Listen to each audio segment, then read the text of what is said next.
Apocalipse 2, versículo de número 1.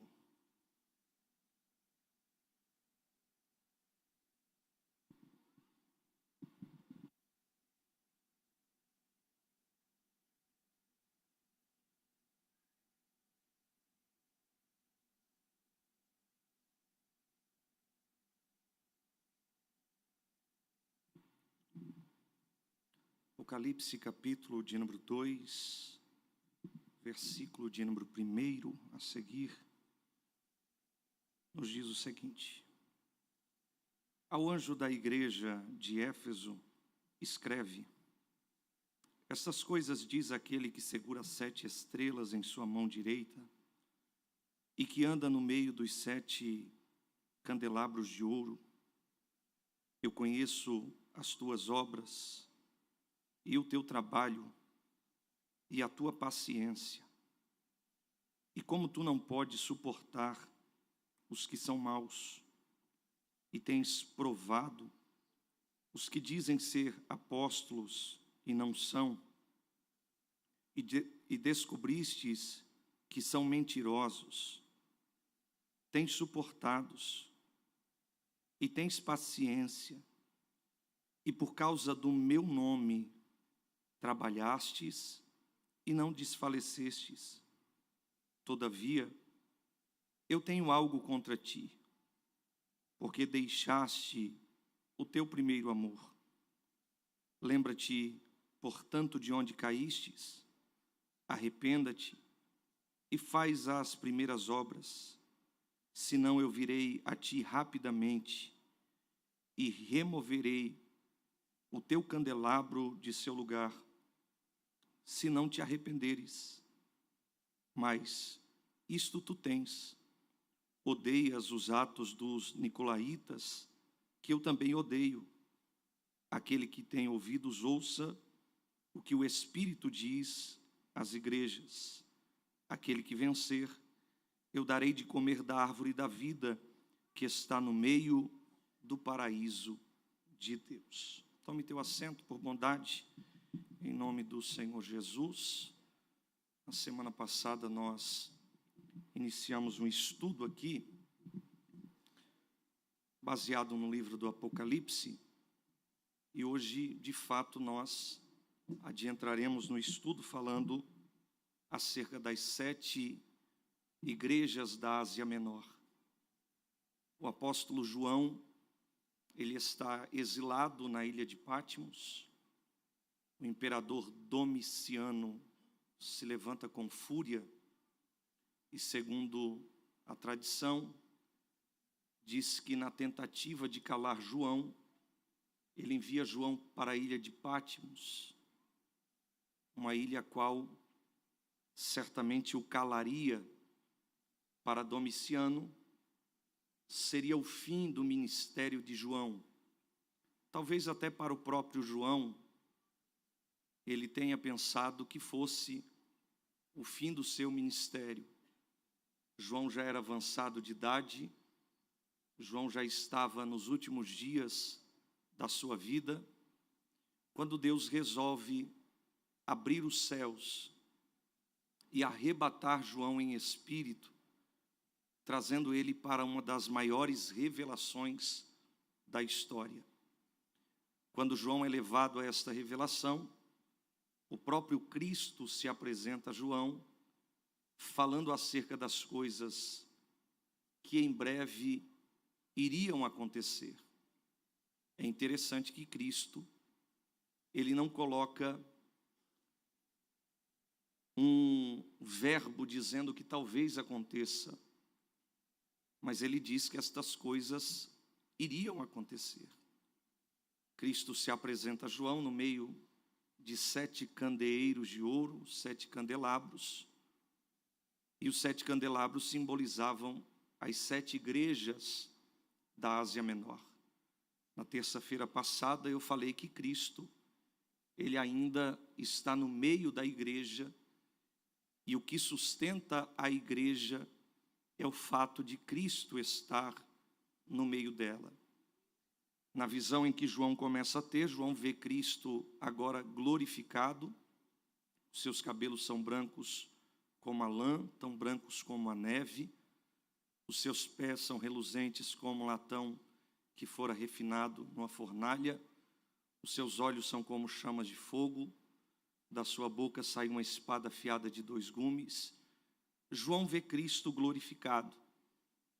Além dele estar no meio dos 7 candeeiros, diz a Bíblia Sagrada que ele está com as 7 estrelas na mão, e as 7 estrelas simbolizam os 7 pastores da Ásia Menor, das igrejas de Éfeso, de Esmirna, de Pérgamo, Tiatira, Sardes, Filadélfia e a igreja de Laodiceia. O cuidado de Cristo com a igreja é tão grande que ele resolve fazer uma análise pessoal de cada igreja. Qual a condição de cada igreja? E ao findar de toda análise, Cristo ele dá um feedback se a igreja está bem ou está mal, mas sempre trazendo uma verdade.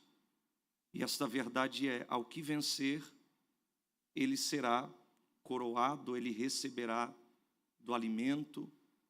Fato é que a todas as igrejas ele conclui dizendo: ao que vencer. Quando nós olhamos para a igreja de Éfeso, e hoje em questão a igreja a qual nós vamos analisar, nós vamos ver que Éfeso era o polo central da Ásia Menor. Muito provavelmente foi através de Éfeso que as demais igrejas foram abertas. Éfeso era considerado a igreja sede daquela região e a porta de entrada do evangelho naquele continente. Era um lugar onde muitas pessoas buscavam práticas pecaminosas, era um lugar onde muitos procuravam curas, era um lugar onde muitos praticavam cultos idólatras. Éfeso ela foi considerada uma das grandes cidades daquela época e adorava a deusa Diana. Éfeso, além de ser adoradora da deusa Diana, construiu um grande templo a essa deusa. Esse templo, na sua época, foi considerado uma das 7 maravilhas do mundo. Então, isso fazia com que muitas pessoas fossem atraídas a Éfeso. E havia uma prática naquela região de vendas de amuletos e vendas de ídolos. Isso nós vamos ver em Atos dos Apóstolos, no capítulo de número 19. O apóstolo Paulo, ele foi o principal pastor desta igreja. Em sua segunda viagem missionária, ele foi à cidade de Éfeso e ele foi o fundador da igreja de Éfeso em sua segunda viagem missionária, e ele passou ali por aproximadamente 3 meses. 3 meses a qual ele passou ensinando, 3 meses a qual ele ensinou, pregou e edificou essa igreja para a glória do nome do Senhor. A pregação de Paulo causou um grande impacto na região de Éfeso, e esse impacto trouxe consigo milagres extraordinários. A pregação de Paulo trouxe o olhar daquelas pessoas para Cristo. Foi grande o mover de Deus, a conversão de muitos praticantes da magia e da feitiçaria, ainda nos primeiros dias da igreja de Éfeso. Com isso, houve um grande tumulto naquela região, liderado por alguns artesãos que fabricavam ídolos ao deus Ártemis, e eles, preocupados com a queda da venda, eles vão expulsar Paulo da igreja de Éfeso e da região de Éfeso. Paulo, então, ele volta para a Macedônia, aonde ele continua a exercer o seu ministério. Paulo ele vai voltar a Éfeso na sua terceira viagem missionária, e ele passa ali agora por aproximadamente 3 anos, pregando o evangelho, ensinando e fortalecendo a igreja e os crentes daquele lugar.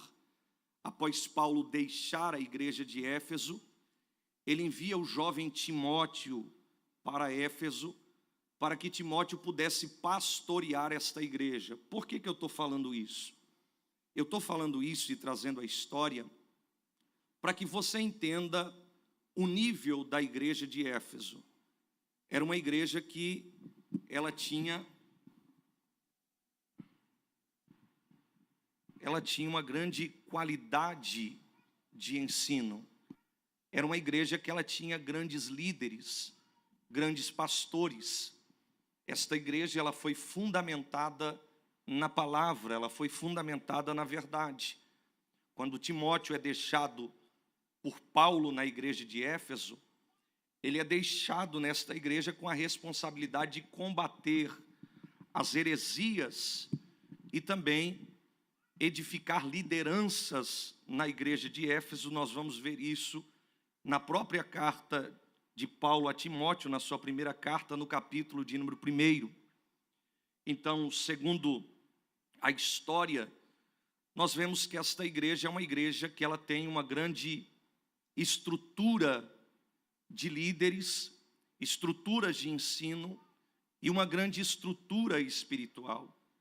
É uma igreja que ela se tornou poderosa, é uma igreja que se tornou uma grande referência. Segundo a história, após a morte do imperador Domiciano, o apóstolo João, ele vai ser liberto junto com outros prisioneiros da igreja da ilha de Pátimos. Ele vai ser liberto desta prisão, vai ser liberto de Pátimos, e o imperador, por nome de Nerva, ele vai libertar esses homens que estão exilados. Dentre deles, João vai ser liberto, e segundo a tradição, o apóstolo João, ele vai para a igreja de Éfeso, aonde ali ele encerrou a sua carreira naquela igreja. Também foi um dos pastores desta igreja e foi um dos pastores que supervisionou a igreja de Éfeso, porque ele havia muita influência sobre a sua vida, sobre o seu pastoreio. Então, quando nós olhamos para esta igreja, nós vemos que grandes homens passaram por ali. Paulo, Timóteo, o apóstolo João, grandes homens passaram por ali. Mas o que me causa espanto é que quando nós olhamos para esta igreja na atualidade, nós vamos ver que esta igreja atualmente ela se encontra em ruínas. Não existe mais. Esta igreja deixou de existir. Foi uma igreja fundamentada na palavra, erguida na palavra, com grandes apóstolos, mas é uma igreja que deixou de existir. Eu falei aqui na semana passada que a minha passagem na África do Sul, eu fui levado até uma região onde haviam muitas igrejas ali do século XV e do século XVI, e essas igrejas estavam em ruínas. E no pátio daquelas igrejas, eu percebi que haviam pelo menos uns 11 sepulcros que eram de missionários que haviam passado por ali. E aquilo me causou uma angústia muito grande, ao ver uma igreja que foi edificada, ao ver que missionários passaram por ali, a ponto de dizer, me enterre aqui no pátio da igreja, porque a minha história está aqui. Foram missionários enviados da Inglaterra, passaram por ali por anos, certamente ganharam muitas almas. E quando eu vi aquela igreja em ruínas, isso me causou um impacto muito grande, ao ver que se a igreja não der continuidade no seu ensino, não der continuidade naquilo que ela aprendeu, naquilo que ela foi inteirada, certamente a igreja tem um destino, são as ruínas. Deus alertou a igreja de Éfeso, esta igreja que começou muito bem, esta igreja que teve grandes apóstolos e grandes ensinadores, mas o segredo não está em começar bem, porque começar bem é fácil. No começo existe ânimo, existe força, no começo existe um gás a mais para você dar continuidade. O problema está na continuidade desta obra. Quando nós vamos ver a igreja de Éfeso, perceba, é uma igreja que recebe muitos elogios do nosso Senhor. Quando ele começa a analisar esta igreja, perceba que o próprio Cristo, ele faz uma identificação com esta igreja, e ele diz ao anjo da igreja que está em Éfeso, escreve: estas coisas diz aquele que tem na mão as 7 estrelas e que anda no meio dos 7 candeeiros de ouro. Jesus se apresenta a esta igreja como o Senhor da igreja e como aquele que está presente no meio da igreja. Então perceba que Cristo está dizendo: olha, eu estou no meio da igreja, eu sou o Senhor desta igreja, o pastor desta igreja está na destra das minhas mãos, e eu conheço todas as obras que são operadas nesta igreja. Ele continua fazendo uma análise, e do versículo de número 2, 3 e o versículo de número 6, nós vamos ver que ele elogia esta igreja por algumas práticas. Como, por exemplo, quando ele olha para esta igreja, ele vai dizer: eu conheço as tuas obras, eu conheço o teu árduo trabalho, e eu conheço a tua perseverança. Perceba que o problema desta igreja não é falta de obra. Perceba que o problema desta igreja não é ausência de trabalho. É uma igreja que está trabalhando. É uma igreja que está ativa no seu trabalho. É uma igreja que persevera. A igreja de Éfeso passou por muitas perseguições. Como eu falei, era uma região idólatra. E quando Paulo começa a pregar o evangelho, a queda na operação da magia, na operação de cultos idólatras, caiu. Então é uma igreja que perseverou em meio a muitas perseguições que aconteceram. Você percebe que é uma igreja que o seu trabalho e a sua perseverança é muito grande. Eles estão trabalhando. Eu posso imaginar que era uma igreja que estava totalmente ativa em seu exercício ministerial. Havia culto de ensino, havia pregação do evangelho, havia combate às heresias. O texto vai dizer que eles eram zelosos pela sã doutrina.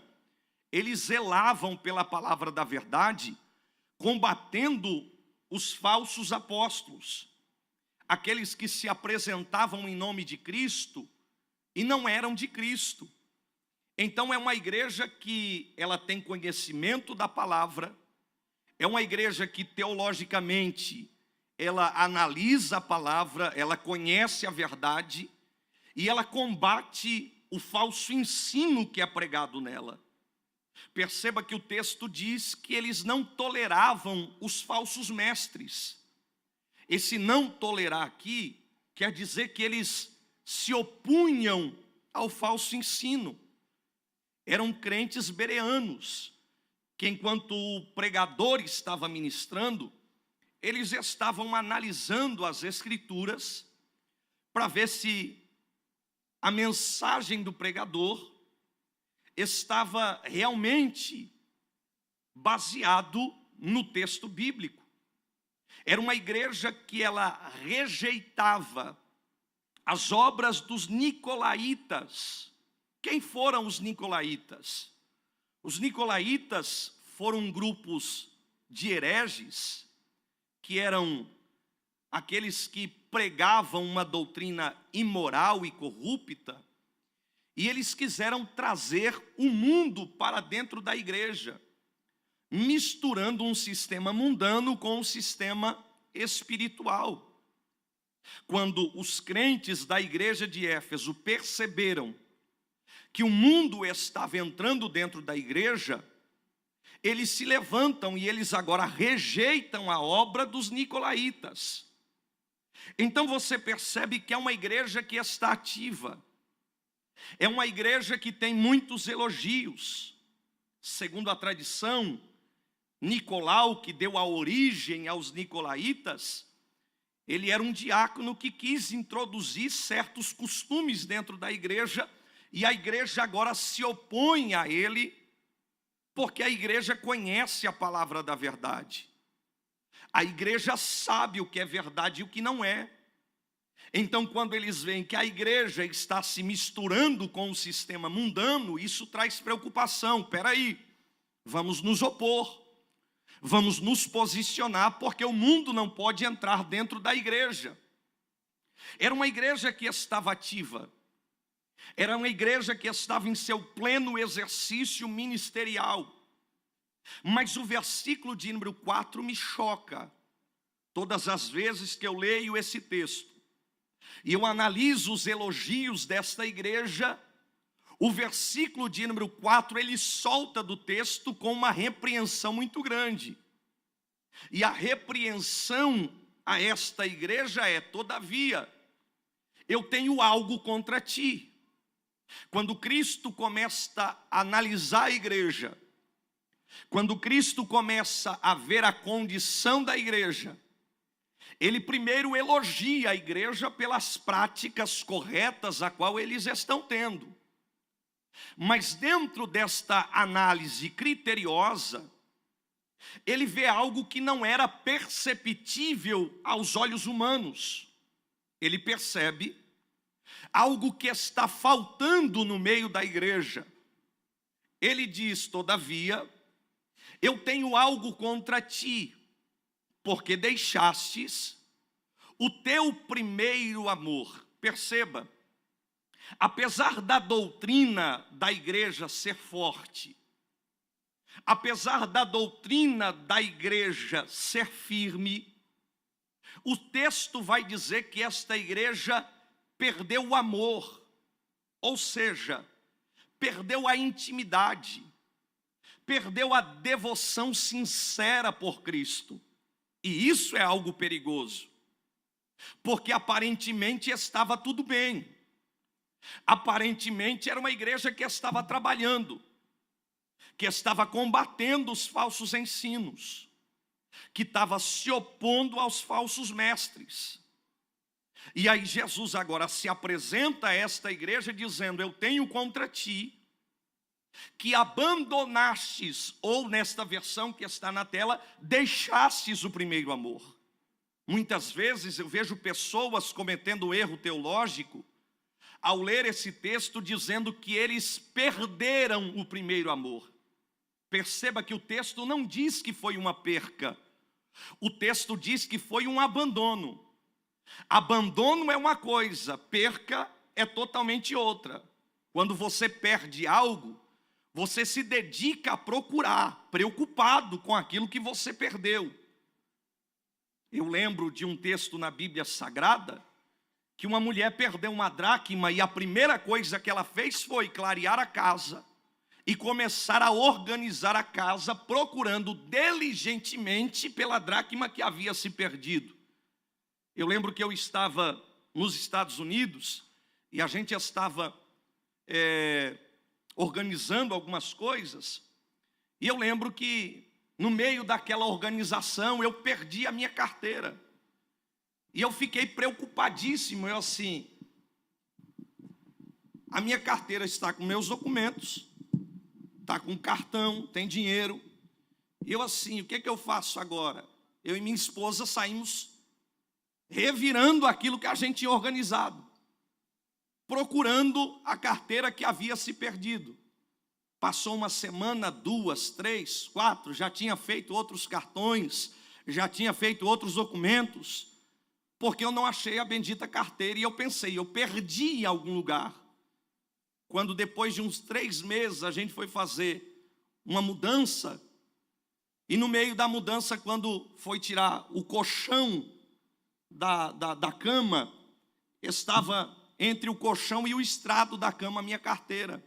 E aquilo me trouxe uma alegria, mesmo que eu já tivesse feito outros documentos, outros cartões, mas eu fiquei alegre em achar aquilo que eu perdi.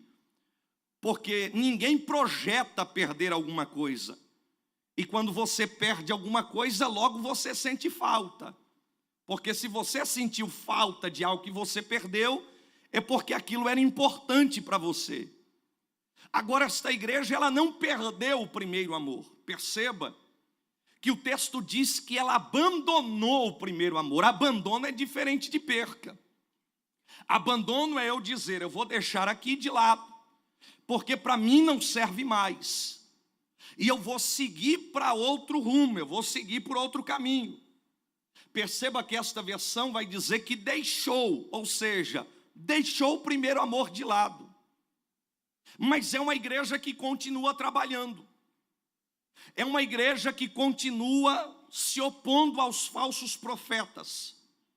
É uma igreja que continua zelando zelando ao combate da falsa doutrina. Eles zelam pela sã doutrina.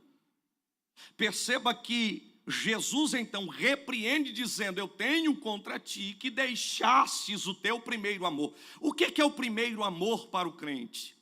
Muitas vezes, quando nós falamos de primeiro amor, nós somos levados, à nossa conversão.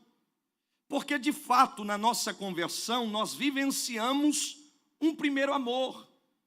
É aquele amor que, ele é um amor ágape, ele é um amor que sobressai todas as coisas.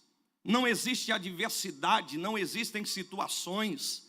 Eu lembro que quando eu converti num culto de domingo, e na quarta-feira já era o primeiro culto de ensino da palavra, e eu não tinha terno, as minhas roupas eram tudo roupa mundana. E eu lembro que na segunda-feira, eu me converti no domingo, na segunda-feira, ou no domingo mesmo, depois que eu cheguei em casa, eu falei para minha esposa, eu disse, se é para a gente ser crente, a gente vai ser crente. Eu peguei todas as minhas roupas mundanas e joguei fora. Eu disse, não serve mais para mim, eu vou mudar. E aí na quarta-feira é o primeiro culto de ensino. Eu disse, agora como que eu vou para a igreja? Eu não tenho roupa de ir para a igreja. Eu fui no guarda-roupa do meu irmão, nós morávamos ainda na mesma casa. Eu fui no guarda-roupa do meu irmão e ele era maior do que eu, era magrinho. Eu devia ter uns 66 quilos, hoje estou com 96 para a glória de Deus, onde abundou o pecado, superabundou a graça, Então, eu peguei o terno do meu irmão, e eu lembro que quando eu coloquei a camisa dele, dava 3 dedos de folga aqui, a gravata maior do que eu, o terno maior do que eu, e eu fui para a igreja daquele jeito, na quarta-feira após a minha conversão. Quando eu estou voltando para casa, na biqueira de droga onde eu participava, os meus primos que tomaram conta da biqueira, começaram a caçoar de mim, dizendo, lá vai o pastorzinho. Era o meu primeiro culto depois da minha conversão. E aquilo veio com uma força tão grande na minha vida, que ao invés de me desanimar, foi uma injeção de ânimo para mim, porque eu disse, um dia eu vou ser pastor. E eles vão ver o que Deus fez na minha vida e a transformação que Deus fez na minha vida. Ou seja, o primeiro amor fez com que uma mudança drástica começasse a acontecer na minha vida. Eu comecei a me interessar de ser batizado nas águas. Eu me lembro que eu procurei o pastor e eu disse, meu pastor, eu quero ser batizado nas águas. O pastor disse, tem 6 meses de discipulado. Eu disse, eu não aguento esperar os 6 meses.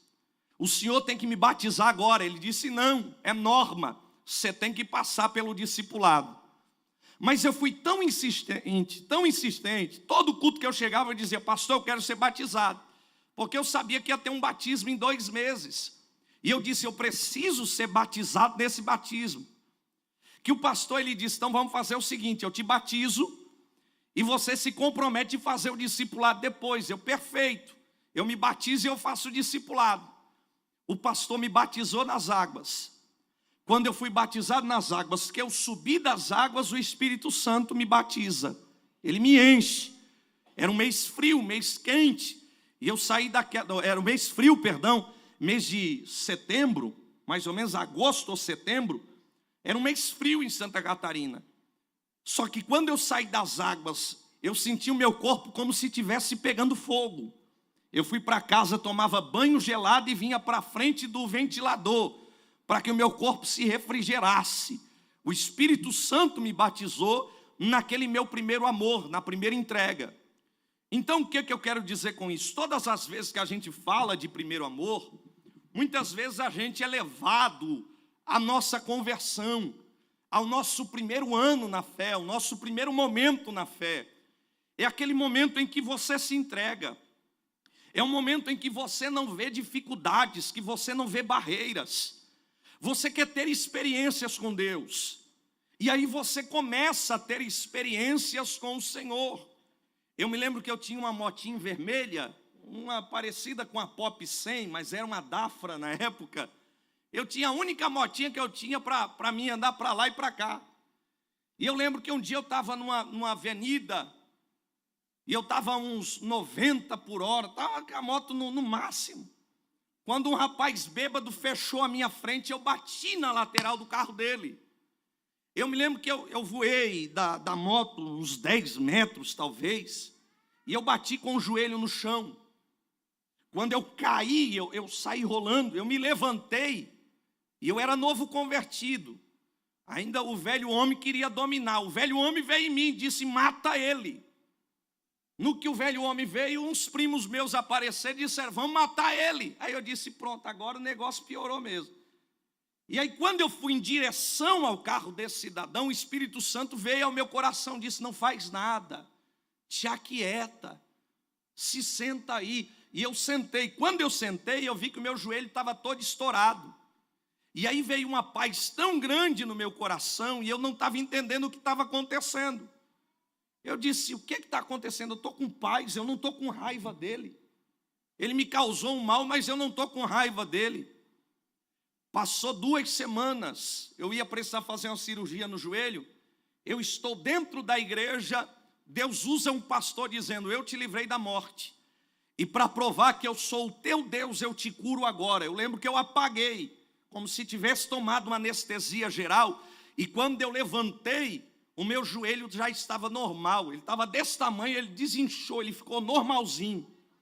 E eu comecei a viver essas experiências no meu primeiro amor. E aquilo me fazia ter um interesse maior na oração, na busca, no jejum, na consagração, no conhecimento da palavra.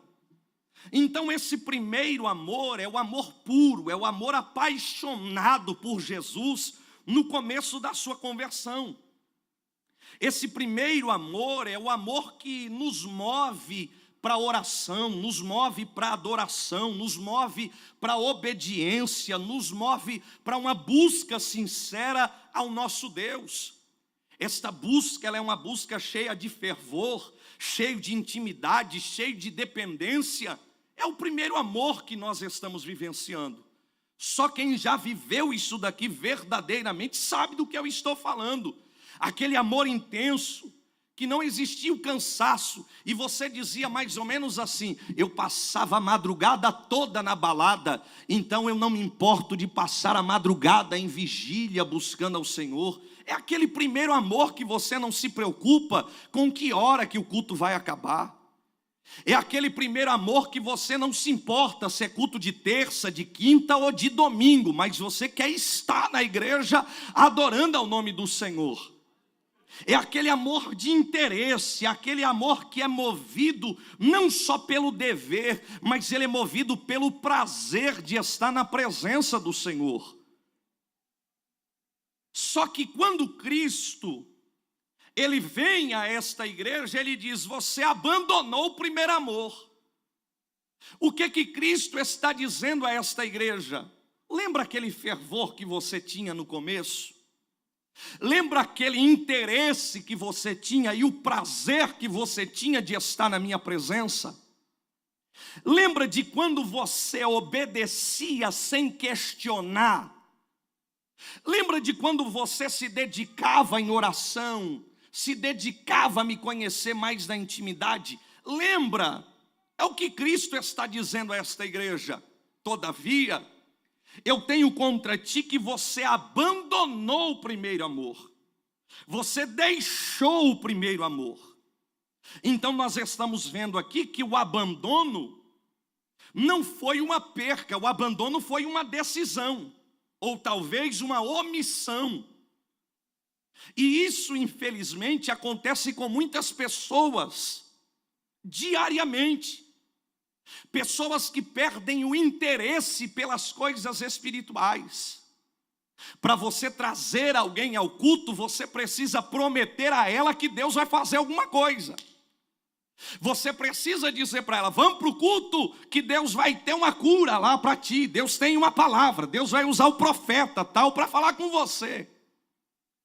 É aquele interesse que vai sendo perdido. É o primeiro amor que vai sendo deixado de lado.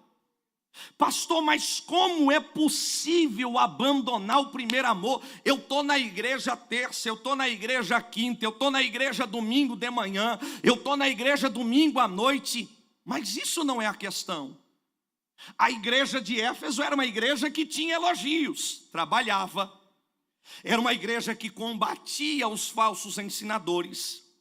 Era uma igreja que perseverava. Veja que eles são perseverantes. Eles se opõem, eles suportam a perseguição. É uma igreja que ela está ativa. Só que o trabalho que eu exerço na casa de Deus, ele muitas vezes pode ser movido por outra coisa. O fato de eu estar trabalhando, exercendo o ministério, o fato de eu ser um pregador, de eu ser um frequentador de culto, não quer dizer que eu estou bem diante do Senhor. Quando ele faz esta análise, ele está dizendo: você está aparentemente bem. Mas quando eu olho para o íntimo da sua alma, eu vejo que não é bem assim. Você está fazendo o certo da maneira errada. Como assim, pastor? Fazendo o certo da maneira errada. Eu te explico. Eles estão indo para a igreja, mas a motivação de ir para a igreja não é pelo primeiro amor, não é pelo desejo no seu coração. Talvez a ida na igreja é um medo de ir para o inferno. E infelizmente tem pessoas que servem a Deus porque elas têm medo de ir para o inferno. Pastor, e está errado? Tá. Porque você não vem para a igreja pelo medo de ir para o inferno. Não, você vem para a igreja porque você sente uma necessidade em sua alma de adorar o teu Criador.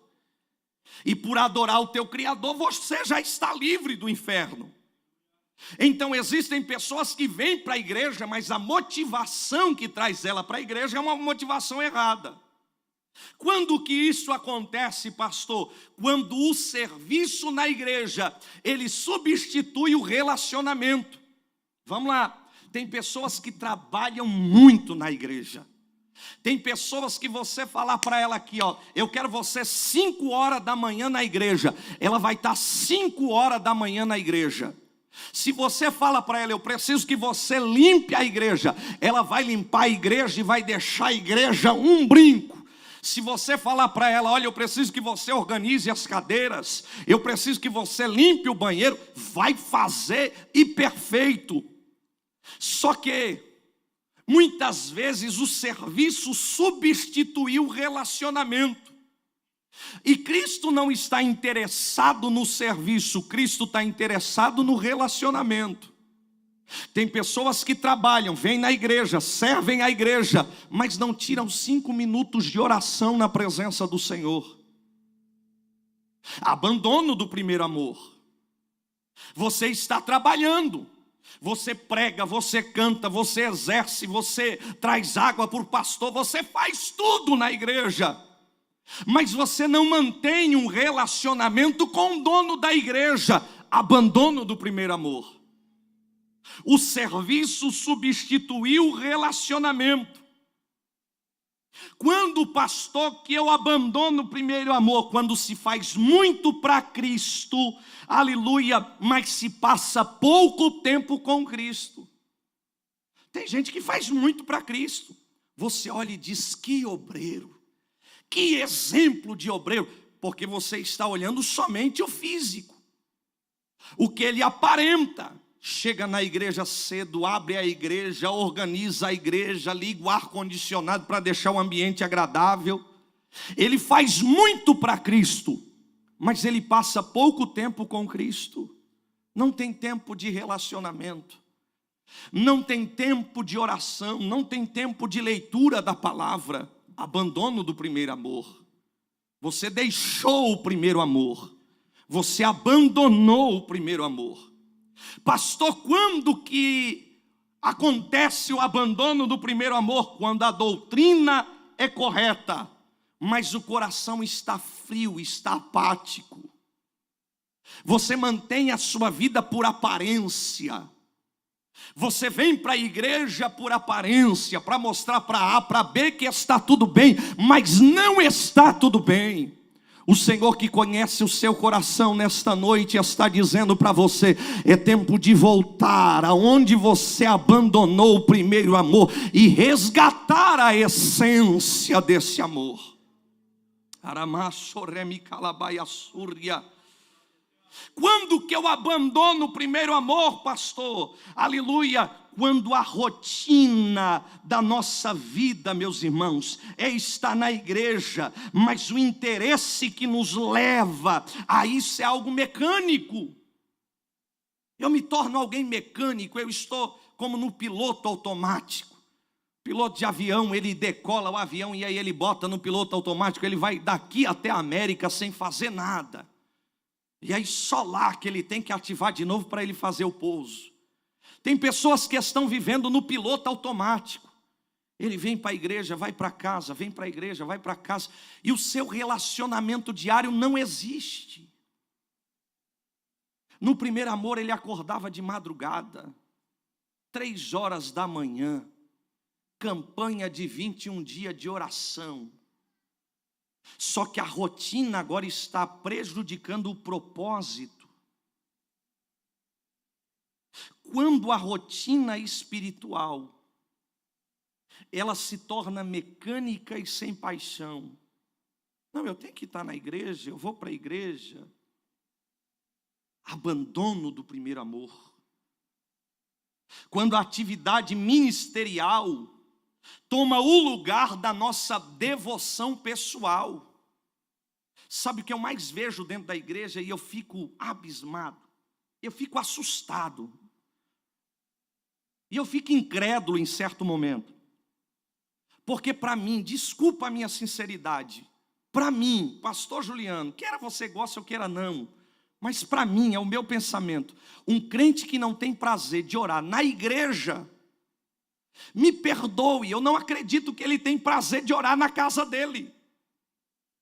Ele chega na igreja numa correria, meu irmão.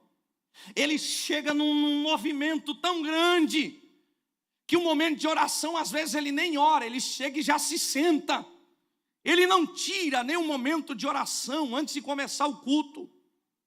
Outros, quando chegam na igreja, só para dizer que ajoelhou, ele se ajoelha com o joelho e vai se levantando já com o outro. Esfriamento espiritual. Não tem interesse de ter um relacionamento profundo com o teu Senhor. Como diz o pastor Télcio, nos Estados Unidos, não deu nem tempo de Jesus chegar, ele já está se levantando, já está saindo da oração. Falta de interesse pelas coisas espirituais, falta de devoção pessoal e espiritual. Quando que eu abandono o primeiro amor, pastor? Quando nós nos acomodamos a fazer os serviços da igreja. Quando aquilo se tornou rotineiro e comum para mim.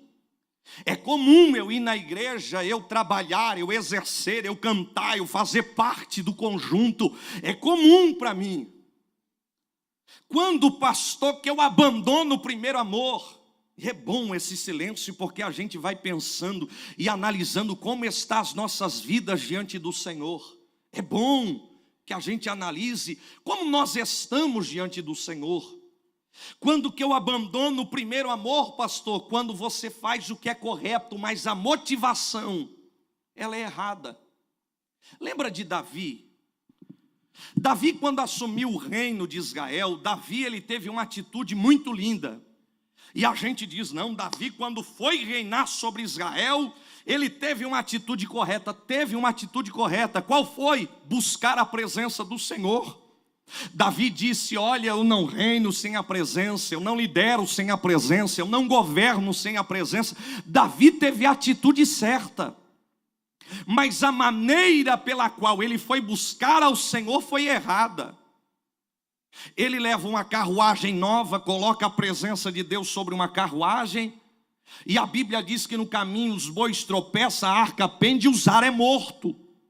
Perceba que Davi fez o certo da maneira errada. Tem muita gente que está fazendo o certo da maneira errada, e o certo da maneira errada continua sendo errado. Se você não fizer o certo da maneira certa, você vai continuar errando.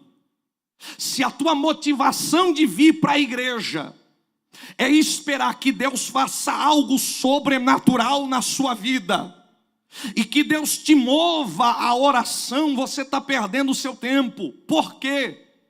Ser levado à oração é interesse pessoal. Não é Deus que vai colocar o interesse no seu coração de você orar e de buscar Ele. Não é. É você que precisa ter o interesse de buscar ao Senhor.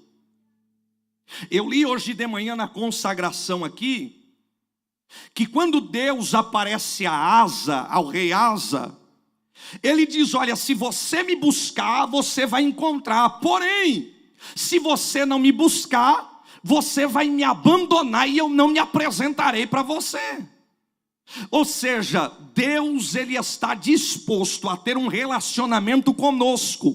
Mas antes, nós precisamos querer ter um relacionamento com Ele. O apóstolo Tiago vai dizer, achegai-vos a Deus e Ele se achegará a vós. Deus só vai se achegar a mim a partir do momento que eu me posicionar e começar a buscar a Deus. Tem pessoas que estão esperando Deus aparecer para ela. E aí ela fica assim, me dá desejo pela oração. Deus não vai te dar desejo pela oração. Você tem que se esforçar em ter um relacionamento com Ele. Senhor, me dá vontade para congregar. Deus não vai te dar vontade para congregar. Deus já te deu uma igreja. Você que tem que ser motivado a congregar e a servir a Ele. Senhor, cumpre em mim o seu ministério. Deus não vai cumprir se você não se posicionar e fazer a tua parte. Eu quero que você entenda que muitas vezes nós abandonamos o primeiro amor e estamos vivendo como se nada tivesse acontecido. Estamos vivendo como salvos, mas estamos na beira do precipício. Jesus, ele olha para a igreja de Éfeso, e se eu olhasse para essa igreja como alguém humano, como sou, eu olharia e diria, essa é a igreja que eu quero congregar. Uma igreja com doutores, uma igreja que zela pela doutrina, uma igreja que tem interesse em manter a fidelidade da palavra. Essa é a igreja que eu quero congregar. Mas o Senhor, que vai além da aparência, Ele olha para o que ninguém está olhando e está dizendo, eu estou vendo vocês trabalhando, mas não estou vendo vocês se relacionar. Isso daqui é sério, Deus mexeu comigo. Por que a igreja vira ruína? Porque pessoas param de se interessar em manter um relacionamento sincero com o Senhor. Pastor, quais são os sinais de alguém que abandonou o primeiro amor? Alguém que abandonou o primeiro amor, ele tem falta de prazer na oração. Ele não tem prazer na oração. Ele abandonou o primeiro amor. Ele dobra o seu joelho, só que ele não tem prazer. Às vezes ele dobra, ele nem ora. Ele dobra só para mostrar para o irmão que está do lado dele que ele dobrou o joelho para orar. Mas ele nem ora. Tem os outros que dobram o joelho e ele não tem uma palavra para dizer a Deus. Pastor, qual o sinal que eu perdi o primeiro amor? Quando você já não tem mais interesse pela oração, prazer na oração. Quando você já não tem mais prazer de ler a palavra de Deus. A gente consegue ler um artigo de jornal, consegue passar horas e horas diante de uma tela, assistindo uma série com vários capítulos, vários episódios, mas a gente não consegue passar meia hora, 15 minutos lendo a palavra. Isso daí é demonstração que você perdeu o seu primeiro amor. Você passa horas e horas resolvendo problemas do seu trabalho e não consegue passar 15 minutos, meia hora lendo a palavra do Senhor. Você perdeu o seu primeiro amor. Você abandonou o seu primeiro amor. Uma vida cristã sem entusiasmo. Uma vida cristã sem aquebrantamento. Sem adoração profunda, sem sede de Deus. Porque alguém que tem sede de Deus, ele quer mergulhar cada vez mais. Alguém que tem sede da palavra, ele quer conhecer cada vez mais. Alguém que tem fome da palavra, ele quer se alimentar cada vez mais. Tem pessoas que trocam a devoção por ativismo. Apareceu qualquer outra coisa para fazer, não importa se é na hora do culto, ele troca o culto pelas demais coisas. O fulano me convidou para ir na praça, porque vai ter alguma coisa na praça, e o interesse dele está maior lá do que aqui, na presença do Senhor. Perda do primeiro amor, abandono do primeiro amor. Quando você perde a sensibilidade da voz do Espírito Santo, o Espírito Santo está falando e você está assim, né? E está pensando em outra coisa e não está nem aí para o que está acontecendo no culto. Aí coloca a culpa no teu TDAH. TDAH o quê? É falta de interesse. Porque se falar de qualquer outra coisa que você se interessa, você presta atenção. Se o irmão está lá atrás falando de algo que te interessa, o teu ouvido está lá escutando o que ele quer. Mas quando o Espírito está dizendo, desperta, ó tu que dorme, eu quero voltar a me relacionar contigo, você está acomodado e não tem sensibilidade espiritual. Falta do primeiro amor, abandono do primeiro amor. Então Jesus, ele vem com uma advertência a esta igreja, dizendo, lembra-te pois aonde caístes. Perceba que Jesus trata o abandono do primeiro amor como uma queda espiritual. O abandono ao primeiro amor, a falta de interesse pela oração, a falta de interesse pela leitura da palavra, a falta de interesse em consagrar a Deus, em manter um relacionamento com Deus, esse abandono do primeiro amor, Cristo ele trata como uma queda espiritual, e toda queda espiritual é pecado diante de Deus. Então, se eu não oro, se eu não busco, eu estou pecando contra o Senhor. Eu estou em uma queda espiritual e Ele está dizendo, arrependa-te e volte a praticar as primeiras obras.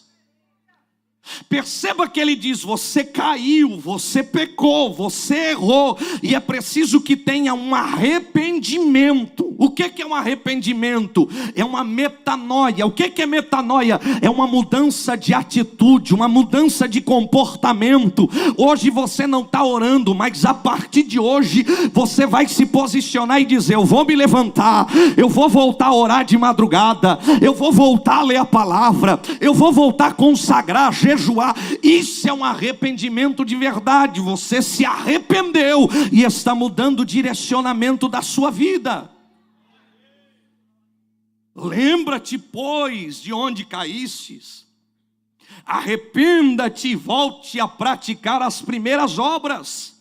Senão eu virei a ti e removerei o teu candeeiro do lugar. Existem 3 comandos aqui. Primeiro comando, lembra-te. Reconheça onde foi a sua queda espiritual. Reconheça quando você parou de perder o interesse pelas coisas de Deus.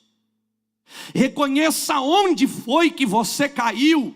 Talvez foi no momento em que a Netflix começou a ser mais interessante para você do que uma pregação. Talvez foi no momento em que esse aparelhinho aqui, que para alguns é bênção e para outros é maldição, talvez a sua queda foi quando ele entrou na sua vida. E você começou a estrolar, e é um negócio que não tem fim, e você passa horas e horas nisso daqui e não consegue ler uma palavra. Lembra da onde você caiu. Lembra quando você parou de ter o interesse às coisas espirituais. Você projetava coisas espirituais. Passava horas e horas ensaiando hinos.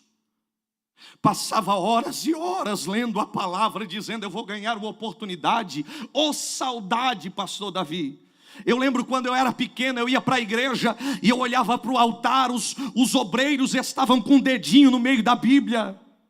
E o meu avô, ele olhava aquilo dali e ele sempre dizia, o meu avô pastor da igreja, ele dizia: os obreiros estão sedentos por uma oportunidade, porque ele já vem com um dedinho na Bíblia, mostrando para o pastor que ele está preparado. Hoje, se der oportunidade para um obreiro, ele fala coisas sem pé, sem cabeça e sem fundamento. Me desculpe a sinceridade. Perderam o interesse no caminho. Você vai dar oportunidade para alguém. Um dia desse eu fui dar oportunidade para alguém, ele levantou o dedinho e fez assim, ó. Meu irmão, pensa no negócio que eu tenho, me dá uma raiva. É raiva mesmo, dá uma ira no coração. É quando alguém faz assim para mim, ó. Aí eu já penso assim: Senhor, a minha natureza humana está dizendo para ele ficar 2 anos de banco. No mínimo, é 2 anos para ele aprender. A minha natureza humana. Se o Senhor não mover meu coração, por quê? Perdeu o interesse. Vem para o culto despreparado, dá oportunidade para cantar, minha garganta está ruim, mas daqui a pouco está conversando mais do que papagaio, e a garganta está boa. Interesse pelas coisas espirituais. O Senhor nesta noite está nos alertando e dizendo: lembra-te, pois, da onde tu caísse. Traga a sua memória onde você caiu. Reflita como era a sua vida espiritual antes e como ela está agora. Lembra-te, pois, da onde caísse. É difícil de dar glória, mas glória a Deus por isso. Engole com farinha que desce, né? Glória a Deus. Glória a Deus. Lembra-te, pois, da onde caísse. Primeira ordem. Segunda ordem: arrependa-te. Ele está dizendo: mude de direção. Reconheça o seu estado de frieza espiritual e tome uma decisão de retornar. Aleluia. Isso daqui é decisão, é posicionamento. Não espere que Deus vá fazer por você o que você tem que fazer.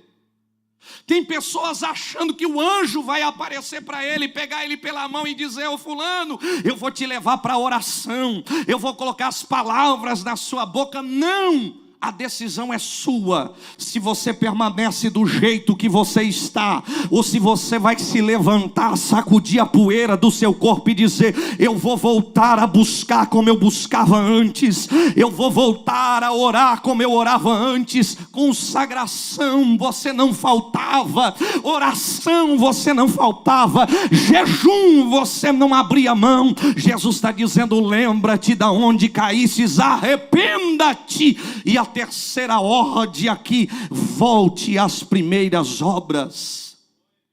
Voltar às primeiras obras é ser impulsionado pelo amor novamente. É reconhecer que com as obras que nascem do amor, nasce também a devoção diária, uma oração sincera, o jejum, a adoração pessoal, o serviço a Deus, mas com ânimo, com graça. Não por obrigação. Tem pessoas que vêm para a igreja com obrigação. Vem obrigarmos, vai gerar algo sobre a nossa vida, uma consequência sobre nós. Se eu decido me posicionar, eu terei consequências boas.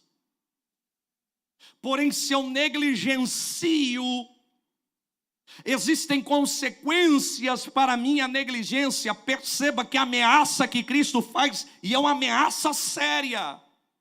Tem crente que vem para a igreja e diz: não, Deus é amor. Deus é amor, pastor, com a palavra dura, mas Deus é amor, Deus é amor. mas Ele também é justiça. E o amor dele é tão poderoso, o amor dele é tão poderoso que um dia ele chegou no templo, ele viu que a casa dele estava uma bagunça. A casa dele tinha virado casa de câmbio. Olha o amor dele, compassivo. Olha o amor dele, vira as mesas, chuta e diz: raça de víbora, o que é que fizeram da casa do meu pai? Esta casa é chamada casa de oração e vocês estão negociando nessa casa o amor dele. Aí tem pessoas, quando a palavra é dura, diz: não, que a palavra foi dura, que foi. É o amor dele contigo. É o amor dele dizendo para você: volta a praticar as primeiras obras que você praticava.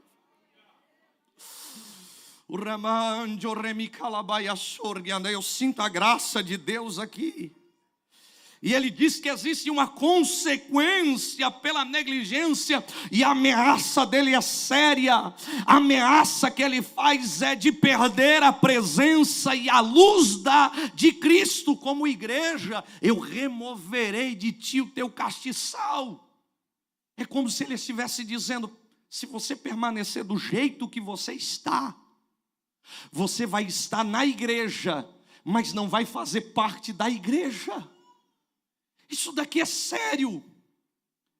E eu fico pensando: Senhor, que horrendo é alguém estar na igreja, mas não se sentir parte da igreja. E eu sei que existem pessoas que já chegaram nesse estágio. Ela vem para a igreja, ela senta no seu banco, mas ela parece que não se sente mais parte do ambiente. Ela não se sente mais à vontade no ambiente. E o próximo passo qual é? É abandonar a fé, é sair da igreja, é retroceder no caminho. Mas nessa noite o Senhor está trazendo um alerta para você: volte ao primeiro amor. E eu vou voltar a acender uma chama espiritual dentro do seu coração.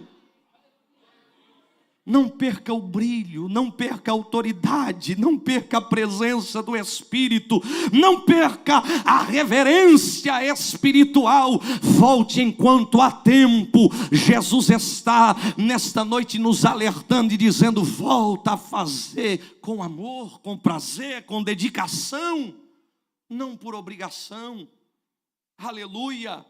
Uma pessoa, ela pode continuar ativa, mas ela pode também continuar vazia da presença de Deus. A igreja de Éfeso trabalhava. Já pensou? É por isso que todas as vezes que eu olho para Jesus dizendo que naquele dia muitos chegarão e dirão: Senhor, Senhor, em teu nome eu preguei, eu profetizei, eu curei, eu fiz e tal, e aconteceu. E Jesus vai olhar para eles e vai dizer o quê? Apartai-vos de mim, malditos do meu Pai, porque eu nunca vos conheci. Esse conhecer aqui de Cristo não é que ele não conhecia, ele conhecia. Ele viu, ele analisou, ele conhece no íntimo, mas esse verbo conhecer aqui fala de relacionamento. É como se ele estivesse dizendo: eu vi as tuas obras, eu vi que as suas obras eram más, e eu não me relacionei contigo, então se aparta de mim. Já pensou? Pessoas que abandonam o primeiro amor, elas podem até frequentar a igreja, mas elas continuam,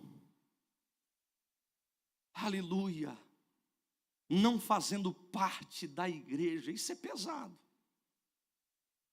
Eu vou na igreja, eu frequento o culto,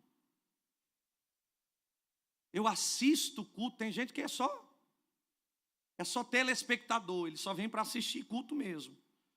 Não sente um arrepio, não sente vontade de dar um glória.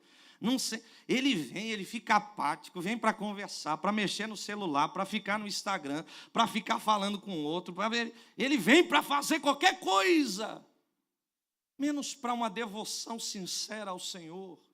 Está apático, está morno.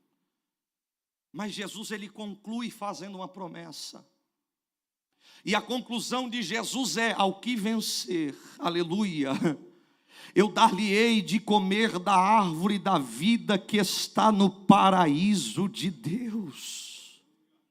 Jesus, ele não quer apenas a obediência, Jesus quer um relacionamento com você. Ao que vencer, eu vou dar de comer para ele, eu vou me relacionar com ele, ele vai se relacionar comigo. Ao que vencer, a maior glória da vida cristã não é trabalhar para Cristo, mas a maior glória da vida cristã é ter Cristo e amar a ele sobre todas as coisas. É o primeiro mandamento: ame ao teu Deus sobre todas as coisas, ame o teu Deus primeiro.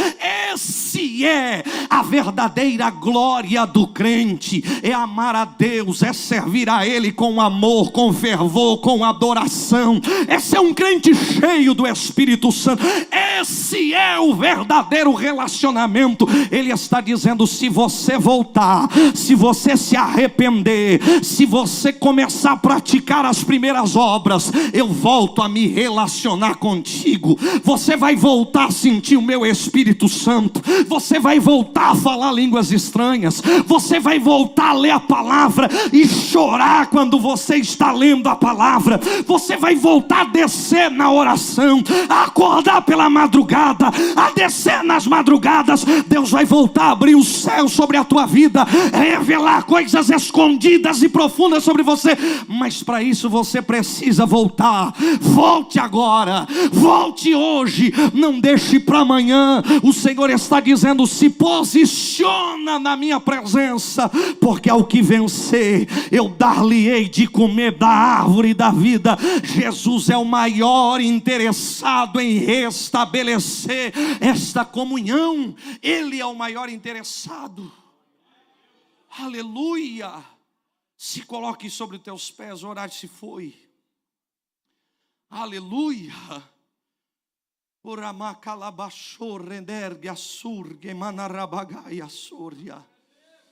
Eu sinto Deus nessa palavra. Eu estou toda arrepiada aqui, eu sinto uma graça de Deus tão poderosa. O Senhor está dizendo: eu não quero que você viva como você está vivendo. Você colocou os seus negócios na frente, você colocou o seu trabalho na frente, você colocou a sua vida pessoal na frente. Deus está dizendo: volta para o primeiro amor, volte a orar como você orava, volte a pregar como você pregava, volte a cantar como você cantava, volte a desejar o céu como você desejava, volte a orar pela volta dele como você orava. Tem pessoas que perderam o interesse do céu.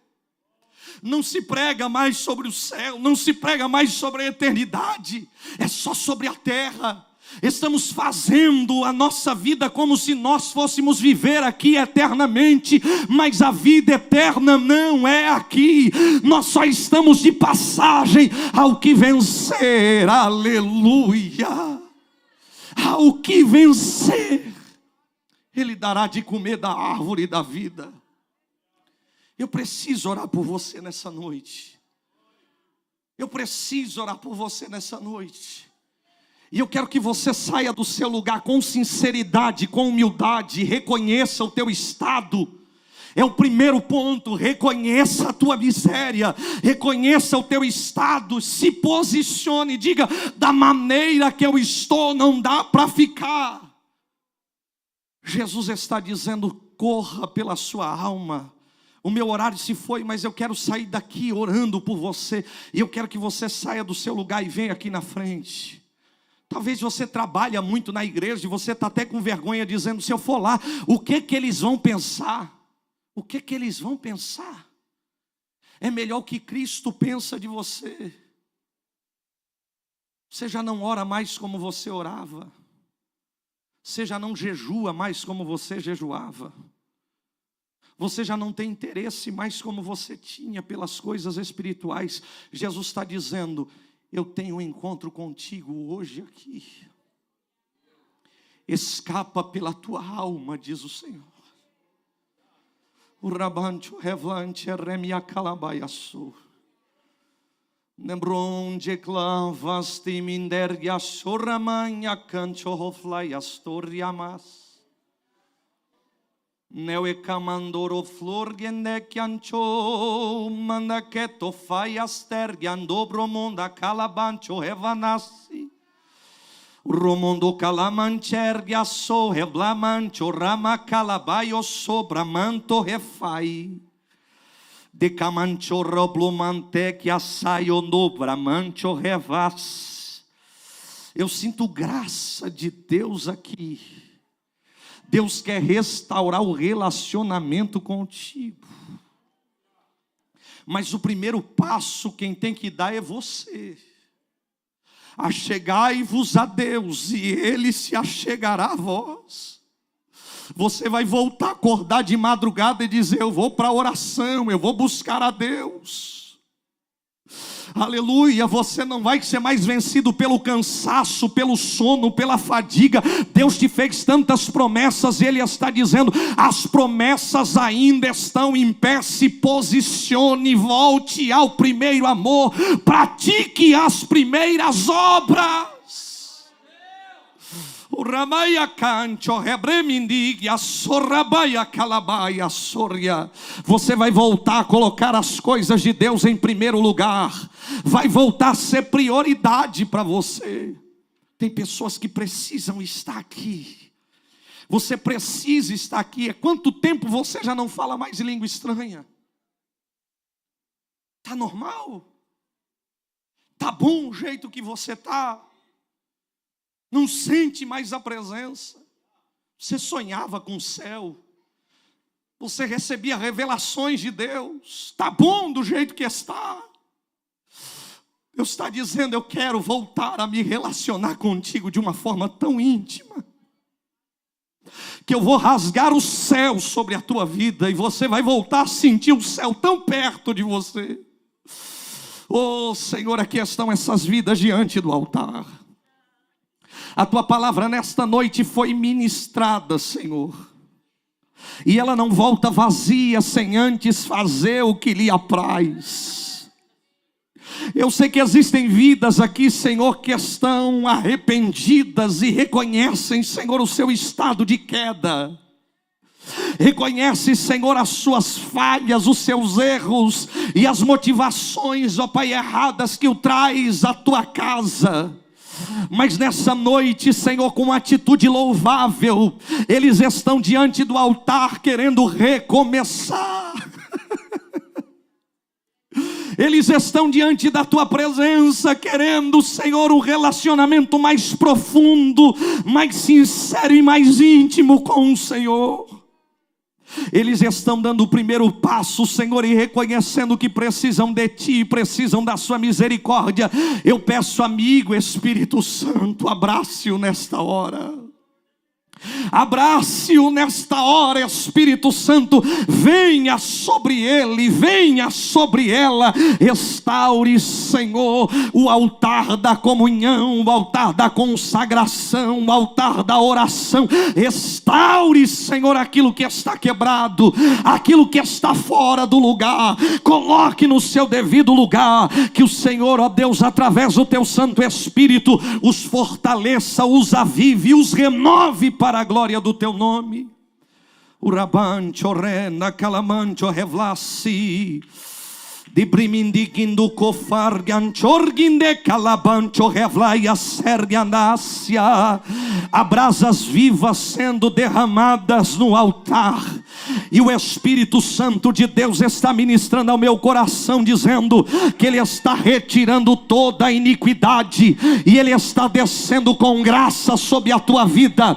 Aonde Ele encontrar liberdade para agir, Ele vai agir. Aonde Ele encontrar liberdade para operar, Ele vai operar.